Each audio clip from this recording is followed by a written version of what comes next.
I'd been driving for what felt like forever, 2 hours at least, pushing hard along I-95, straight toward Baltimore.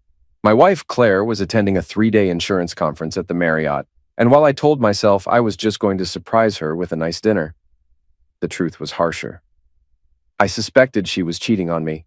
I'd suspected it for months. Guilt, suspicion, anger, they all churned in my gut, and I could barely keep the truck on the road. For the past 3 months, every time she had these work events, something felt off. She'd come home late, act aloof, check her phone at all hours with a satisfied little smirk I'd never seen before. She used to be bright, cheerful, the kind of woman whose enthusiasm alone could fill a room. But that sparkle had gone cold. She still had her eye-catching figure, curves that once turned my head so fast I nearly got whiplash when we were teenagers, and long brown hair that caught sunlight like polished bronze. Yet some intangible part of her seemed locked away, as if she had secrets sizzling behind her eyes. Claire and I had been married for 14 years. We had 2 kids, Sarah 12 and Jake 10. We'd gotten married right after high school, young, impulsive, and hopelessly in love. But time changes things. Love can rot from the inside out if someone decides they deserve more than what they have at home. I was determined to put an end to my doubts. I needed to walk right up to room 214, where she was staying for that so-called conference, and see for myself whether the marriage was salvageable or a sinking ship. I'd also thought in my bleaker moments that if I caught her in the act with someone else, at least I'd know how to proceed. No more guessing, no more tossing and turning at night imagining every horrible scenario. I arrived at the Marriott just after 5 in the evening. The giant revolving doors, the gleaming lobby, the polished floors, everything looked plush and unassailable, the kind of grand setting that charges too much for parking and too little for honesty. I half expected a security guard to stop me. But that's the funny thing about these upscale hotels. You can wander in unchallenged if you look confident enough. I approached the front desk. A fresh-faced clerk in a crisp uniform asked if he could help. I introduced myself as Adam Taylor, offered my ID, and explained that I was there to see my wife, Claire Taylor, who was at an insurance conference in room 214. I said, with practiced composure, that she'd left a key for me. The clerk gave me a quick once-over, typed a few things into his computer, and smiled. "Here you are, Mr. Taylor," he said, sliding a key card across the counter. "Enjoy your stay." My heart thudded with every step toward the elevator. Overhead, the lights felt painfully bright, and my palms were sweating. I told myself I was ready for whatever I'd find, but that was a lie. I rode the elevator to the second floor, walked down the hallway with the worn red carpet, paused in front of 214, and slid the key into the lock. The door beeped green. I opened it, slow and quiet. Claire sat at the small desk in the corner, flipping through a stack of paperwork. She turned, eyes widening. "Adam? You scared me." I forced a grin, my voice casual. "Figured I'd surprise you. Brought my suit so we could go out for dinner." She blinked, and for a split second I thought I saw guilt. Then a bright smile spread across her face. "That's so sweet. I didn't expect you here." She stood up, brushed imaginary lint off her blouse, and approached me with open arms. I half expected her to block my path, but she didn't. She kissed me, pressing those familiar lips against mine. My stomach twisted. That was the same mouth I'd fantasized about punishing if I discovered she was a traitor. But she seemed relieved to see me. "Stay the night," she said brightly. "They gave me a decent room. You can help me relax after these stuffy seminars." "Sure," I said, playing along. "I could use a break." She kissed me once more, her fingers grazing my shoulders. Then she stepped back. "Let me grab a quick shower. Then we can figure out dinner plans, okay?" Her tone was so airy, so casual, that I could feel my earlier suspicions wither. Maybe I was paranoid. Or maybe she was a better actress than I realized. She sauntered into the bathroom, humming, confident as anything. I heard water start running, the hiss from the shower head. I kicked off my shoes and looked around. The room was neat, no sign of second guests, at least not on the surface. I exhaled. Maybe she was telling the truth after all. My head pounded. I'd driven 2 hours to find out the truth, and so far everything looked normal. But I could not let it go. On the dresser, I spotted her big toiletry bag. I meandered over, telling myself I was just looking for aspirin. But we both know that was a lie. I was looking for evidence. When I unzipped it, I found the usual stuff: makeup, hairpins, a small comb. Then I spotted them, a pack of 6 rubber. My heart turned to ice. After Jake was born, Claire had gone on birth control pills that messed her up, so I got a vasectomy. We never needed protection again. But here they were. I stared at them, my hands shaking. There was only one reason for her to keep it in her bag. She was seeing someone. She was having love with him. And that was the final nail in the coffin of my trust. Now, what does a betrayed husband do in that moment? Some would confront her. Some would scream. Some would walk out. Me? I saw red. I rummaged further and found a safety pin. Mind numb, I poked tiny holes in each condom, quick stabs right through the center, then placed them carefully back into her bag. Was it rational? Probably not, but it felt like a quiet revenge. If she dared use them with her side piece, maybe she'd reap the consequences. I slipped the pin into my pocket.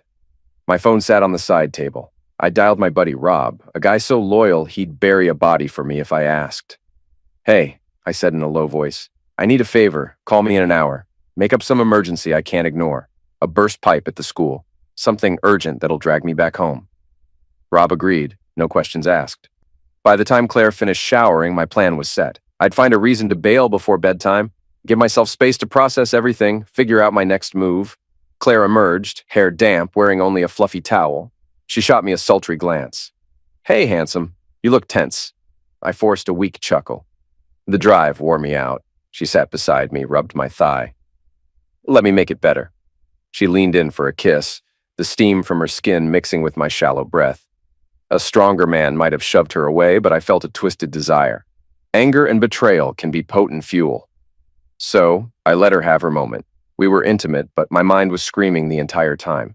Every moan she made, every breath felt tainted. I wanted to see if she'd slip and mention anything, but she didn't. She pretended our moment was genuine, real, passionate.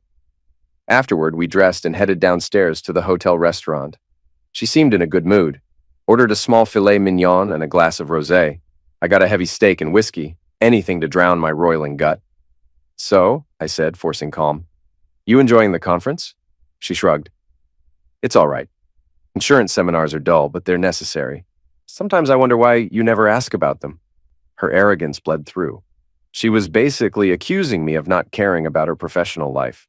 Funny, I thought, considering how invested I suddenly was.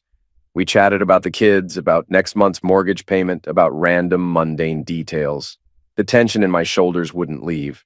Then Rob called, right on cue. I stepped away from the table. "Hey, Rob. Yeah? A burst pipe in the school basement?" I made sure to sound suitably distressed. "Sure. I'll head back right now." I gave it 2 minutes, enough to look legit, then ended the call. I returned to find Claire half smiling, half annoyed. "Something wrong?" I laid out the story. The plumbing issues at the school, me being the only one who could handle it. She feigned disappointment. "Really? Tonight? Adam, come on, we just got here." "I know. Believe me, I don't want to bail." I gave her the best sad face I could muster. "But if I don't fix it, they'll have to shut down classes tomorrow. You know how important that is." She sighed, pushing her plate away. "Fine, go be the hero plumber." She didn't press the issue, which told me everything I needed to know. She'd probably celebrate my exit, call her lover, break out those condoms. Well, the perforated ones. We took the elevator back up. The doors opened on another guest stepping out. A tall man with a confident grin. He greeted Claire like they were old buddies. "Claire," he extended his hand to me. "You must be Adam. I'm Tom Bradley. I work with your wife." I studied his face. Late 30s, too perfect hair, strong jaw, expensive watch. He smiled like the world owed him a favor. The intensity in Claire's eyes told me this was no stranger. This was the man who held my wife's secrets. "Tom," I repeated, forcing a handshake. "Nice to meet you." He stepped off, heading down the hall. My nostrils flared. My mind whirled with fantasies about slamming him against the wall, strangling the life out of him. But I had to bide my time. I walked Claire back to her room, said goodbye, and told her I'd call in the morning. Her expression was equal parts relief and something else. Maybe fear. Maybe excitement. I left, hopped in my truck, and made the lonely drive home. As the city lights faded behind me, I wondered if I was strong enough to see this through. The wife I once adored had become a lying cheat, and I had no real evidence to nail her except for the rubber. Nobody would believe me if I cried infidelity. I needed proof, cold and hard to show she was a manipulative liar. 2 days later, Claire returned home. She was bright, almost smug, purring about how exhausting the conference had been. Not once did she mention Tom or apologize for anything. She planted a quick kiss on my cheek, then spent the rest of the evening fussing around the kitchen as if we were fine. I had to hold it together, but inside, fury boiled. That Saturday, Claire's company, Liberty Insurance, hosted a family picnic. They did it every summer, renting out a big park with carnival rides, balloon stands, cotton candy, and everything in between. Sarah and Jake were excited to go. I dreaded it. The idea of being around Claire's colleagues, seeing Tom swagger around, turned my stomach. Still, I plastered a smile on my face for the kids' sake. We piled into the car and drove out to the park. Claire wore a tight V-neck blouse and skinny jeans that showcased her figure. She practically preened in front of the mirror that morning, flipping her hair, applying lip gloss with a smug flourish. "You look nice," I said woodenly. "Thanks," she replied, tossing her hair over her shoulder. "Could have used a compliment without sounding so stiff." I let it slide. We arrived, signed in at the welcome booth, and grabbed some freebie tote bags. Immediately, Claire was swallowed up by a circle of co-workers laughing too loudly at jokes while I hovered at the edge with the kids. I saw Tom strolling around, shaking hands, looking every inch the charismatic opportunist. Within minutes, a woman I didn't recognize, Janet Bradley, introduced herself. Tall, auburn hair, blue eyes that sparkled with quick intelligence. She wore a crisp white blouse and slacks that accentuated her figure. "Hey," she said softly. "You're Claire's husband, right? Adam Taylor?" "I am," I said, measuring her expression. "And you are—" "Janet Bradley, Tom's wife." My eyebrows rose. Tom's wife. So here she stood, the spouse of the man I suspected was sleeping with Claire. I tried not to stare. She was gorgeous, carrying herself with the poise of someone who usually turns heads. We made small talk, discussing the weather, the turnout at the picnic. Then, as we drifted away from the main crowd, her voice lowered. "Look, I know about Claire and Tom. I've known for a couple of months." I froze, my stomach churned. "You knew?" She gave a quick nod, eyes flicking over my shoulder. "I've tried everything to get Tom to stop. He denies it when I confront him. I even hired a private investigator." That little revelation hit me like a jolt of electricity. "Then you must have photos. Proof," she confirmed with a grim smile. "I do. Enough to make a strong case in a divorce. My lawyer wants me to gather statements from people who can testify, maybe even from Claire, but it seems like she's in too deep." I nodded, feeling both relieved and sick. Relieved because I wasn't losing my mind. Claire really was having an affair. Sick because it meant our marriage was in free fall. Janet asked if I wanted to share resources, evidence, testimonies, anything that could strengthen both our cases if we ended up divorcing. I said yes without hesitation. She suggested we meet the next day at her house, 26 Hemlock Avenue, Crestmont, since Tom would be out golfing. We exchanged contact information. Then we drifted back to the main crowd, slipping in as if nothing had happened. Claire was too busy enthralling her colleagues, throwing her head back in a theatrical laugh whenever Tom made a witty remark. Meanwhile, Tom kept an arm's length from Janet, who wore an expression of studied neutrality. The tension in the air was stifling. The next morning, I told Claire I had errands. She barely gave me a second glance, saying she'd be out shopping with a friend. Perfect. I dropped the kids at my parents' and drove across town to Hemlock Avenue. The street was lined with cozy houses, each with well-kept lawns and flower beds. Janet's place stood at the end of the cul-de-sac, bright with rose bushes and a neat porch. She opened the door wearing jeans and a sweater, hair tied back. "Morning, Adam," she said with a weary smile, ushering me in. The interior was tastefully decorated, all warm colors and subtle lighting. She guided me to her den, where a computer monitor was set up on a small table. The screen displayed a cheap-looking motel room with a single bed, empty at the moment. Janet gestured for me to sit.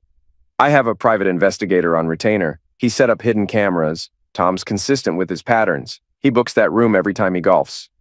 Her voice choked on the last word. She offered me a soda. I took it, swallowing the dryness in my throat.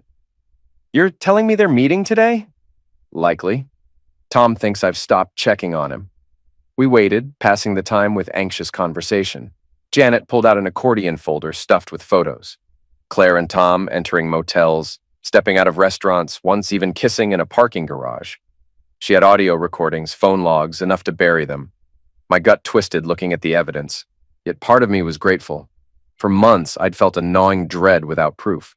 Now I had it, and it felt like a hammer to the skull. Finally, the screen flickered. The motel door opened. In walked Tom, wearing a golf polo. Right behind him was Claire, hair pinned up, her blouse barely buttoned. They kissed like horny teenagers, tearing at each other's clothes. Within seconds, they were naked. The visuals were disturbingly clear. My hands balled into fists. The woman I'd loved for half my life was there, hooking up with a man I barely knew. I watched for about 2 minutes before I couldn't take it anymore. I've seen enough. Janet's face was pale. Me too. She killed the feed. I'll have the PI make a DVD. I nodded, trying to keep my voice steady. Thank you. We spent the next hour forging a plan. Janet would share her evidence. I'd do the same. We wanted divorces that left Claire and Tom with nothing but regret. If they chose to fight, we had ammunition. When the conversation wound down, Janet offered to show me her koi ponds in the backyard, an unexpected hobby she loved. Grateful for the distraction, I followed her outside. The backyard was landscaped with stone paths, waterfalls, 3 different ponds. She had koi of various colors, each gliding beneath the water. It was surreal to stand there, chatting politely about fish while my marriage crumbled. But it felt oddly peaceful. Janet pointed out the pumps and filtration systems, and I told her about my background in plumbing. We found ourselves relaxing for the first time that day. Eventually, she walked me out. "I'm sorry this is happening," she said quietly, hand on the doorframe.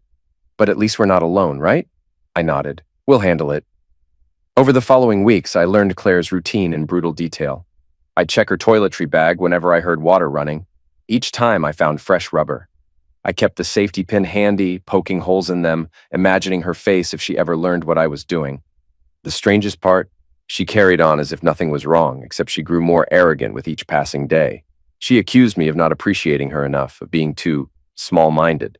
I started wondering if she relished the thrill of living 2 lives. Family woman by day, Tom's mistress whenever she could sneak away. I cornered her in the living room one Friday evening after the kids went to bed. "Claire, we need to talk. About your job." She was watching some reality show, not bothering to mute the TV. "We've talked about it already. What's your problem?" "I want you to quit Liberty Insurance. I can't stand the environment, or Tom Bradley. He's no good for you." She flicked her gaze at me, letting out a derisive snort. "You are obsessed. Tom's just a coworker. I'm not quitting my job just because you're insecure. It's not insecurities. I see how you act around him." She stood, turning off the TV with a dramatic flourish. "Adam, you need to grow up. Stop blaming me for your jealousy." Her voice was laced with scorn. "I'm not discussing this again. I'm tired of your demands." She brushed past me, heading upstairs, leaving me stewing in my own rage. Meanwhile, Janet and I fell into a pattern of exchanging updates. My kids called her the koi lady, thrilled whenever they got to see her fish. Claire never connected the dots. On nights Tom and Claire met up, the kids and I would be at Janet's, enjoying a calm environment or simply watching movies. Janet filed for divorce first. Tom fought it, but the evidence was overwhelming. She had photos, recorded phone calls, even that motel room footage. Furious, Tom tried to bury her under legal threats, claiming invasion of privacy.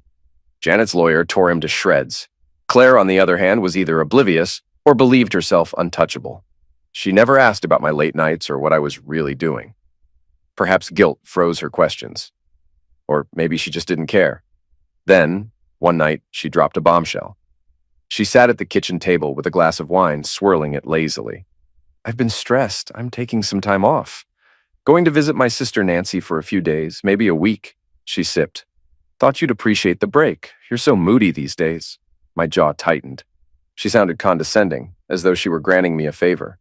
"All right. When are you leaving?" "Tomorrow morning. Nancy has space. I want to clear my head." She gave me a pointed look, daring me to argue. I didn't. Instead, I gritted my teeth, forcing a casual, "Have fun." My mind spun with potential reasons for this sisterly visit. Something told me it wasn't for R&R. I started poking around. Claire had stashed receipts in her purse from the family planning center. One quick check and my worst suspicions soared. She might be planning to get an abortion. The holes I'd poked in her condoms. Did that mean she was pregnant? Pregnant by Tom? I needed to confirm. Within a day, I drove to the clinic. Guessed she might have arranged the procedure there. Most places turned me away when I tried to ask for details. But the family planning center let me sign a consent form, so they said. if I could prove I was the spouse. I brazenly marched in, pretended to be clueless but helpful. "Oh, I'm just here to sign that form so we're all on the same page, right?" The receptionist checked her records, then slid a file over. I signed. Friday, 11 a.m. That was the date of the appointment. My blood roared in my ears. So it was true. She was pregnant, most likely with Tom's child, all because of the sabotage I'd done. My heart hammered with shock, anger, regret, savage triumph. She hadn't just cheated. She'd gotten knocked up and was about to erase the evidence. I left the clinic with a new focus. There would be no peaceful parting. She wanted to play with. I drove 3 hours to Nancy's house. Claire had just arrived the night before. Nancy was married to a man named Brad, an ex-construction foreman who was big enough to bench press me. The atmosphere was tense the moment I walked in. Claire glared, arms folded. "What are you doing here?" I gave a tight smile. "Thought I'd visit. Kids are at my parents' place." "Figured I'd grab a few days off since you're on vacation too."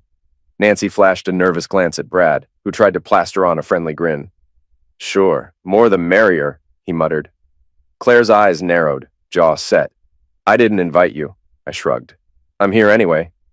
A few moments of awkward silence followed. Brad coughed. "How about we go fishing tomorrow, Adam? My buddy Jack has a boat. We can get out on the water, crack a few beers, let the ladies relax." I pretended to consider. Sounds fun. But the next morning, I refused to go.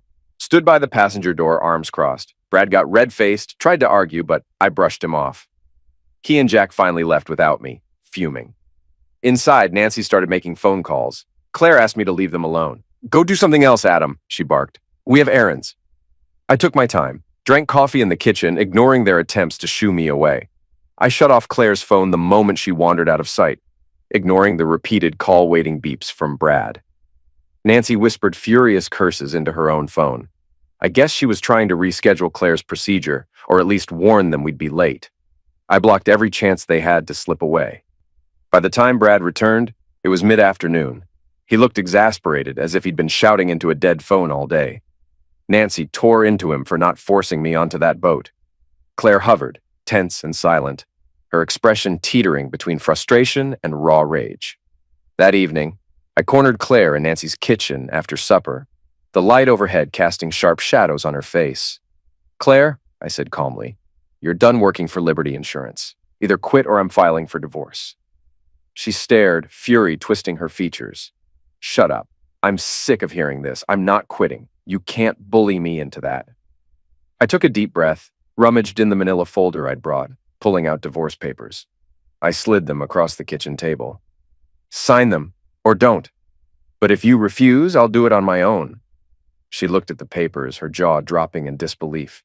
Then she snarled, "You can't divorce me for not quitting my job.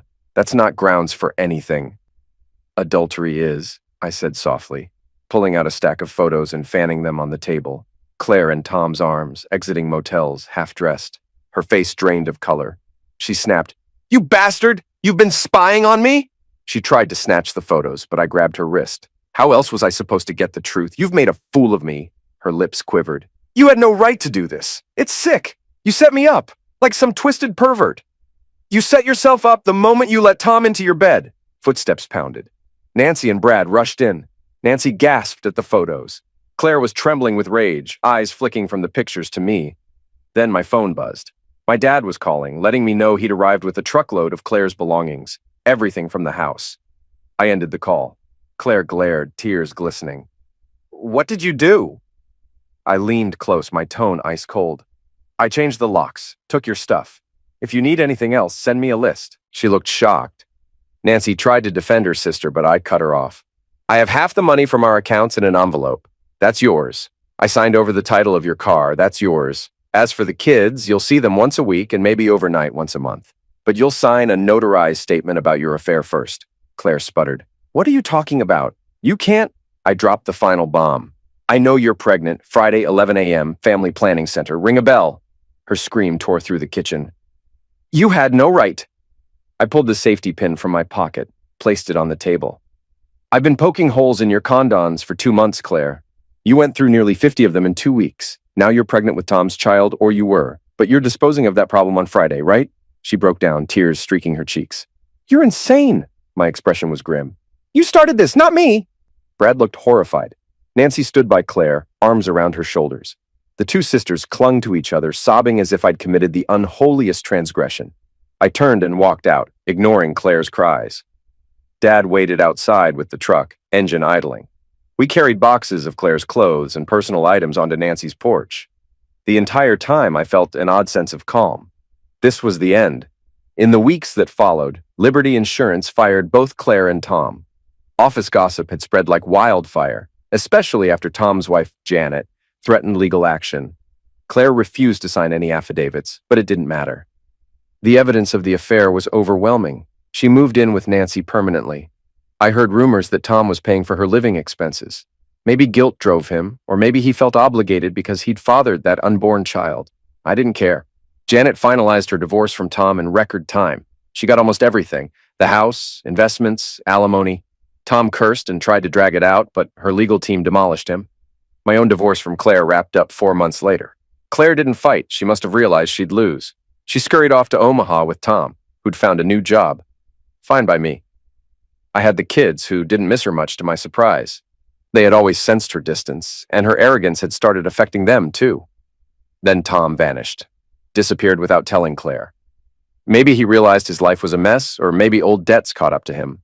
A rumor floated around that he got mugged outside a bar, sustaining multiple broken ribs and losing a testicle in the beating. Karma, some said. Others insisted it was just random street violence. Whatever the reason, Claire found herself abandoned. She ended up slinking back to Nancy's place. During that same period, Janet and I spent more time together. We were cautious, not looking to jump into anything romantic too soon. We had baggage, heartbreak, but we enjoyed each other's company. My kids adored her, and she showed them the joys of caring for Koi. We took short road trips, visited aquariums, turned lazy Sundays into feed the fish afternoons. 3 months later, we were discussing marriage. We'd survived storms. We both knew heartbreak. Now we found unexpected solace in each other. She sold her old business and used some money to buy a 6-bedroom villa with a pool large enough for the kids to cannonball into all summer. She also revealed she'd kept my old Jaguar XK 140 hidden away in the garage, a surprise for me, since my ex-wife had forced me to sell the one I originally owned. Janet had tracked down a near-identical model. The day I saw it, bright and sleek, I felt something thaw in my chest. A happiness that had been stolen was coming back. As for Claire, the last I heard, she was stuck in a cramped attic bedroom at Nancy's. Both sisters struggled financially. Nancy's marriage to Brad imploded once he took a job on the Alaskan pipeline. He mailed Nancy divorce papers, cutting ties. Now Claire and Nancy lived together, each abandoned by the men they'd tried to manipulate or control. I heard occasional stories, how they bickered, how they blamed each other, how they rehashed the past. Me? I slept well at night. My brutal revenge had been to expose Claire's hypocrisy, sabotage her manipulative lifestyle, and make sure she lost every comfort she'd grown arrogant about. She ended up with no career, no stable relationship, no easy money. She had to see the fiasco she'd created. Perhaps the pregnancy had been handled. Perhaps she'd gone through with the procedure. I never asked. That was her problem now. Janet and I grew closer every day. My kids adjusted quickly, loving her koi ponds, her warm personality, and the calm environment she created. No more secrets, no more lies, no more arrogance poisoning the air. Some months later, Claire reached out, desperately wanting to reconnect with our children. She left a voicemail apologizing, but I was conflicted. When I returned her call, she pleaded to see our kids. I demanded she sign an admission of guilt before we'd even discuss supervised visits. Her pleas turned into curses when I rejected her attempts to trivialize her actions. After her rant, I ended the call, blocking her number permanently. Janet and I married in a small, joyful winter ceremony with our kids by our side, celebrating afterward by feeding koi under the moonlight. We settled into our new villa, enjoying family dinners and planning future trips to Japan to visit koi farms.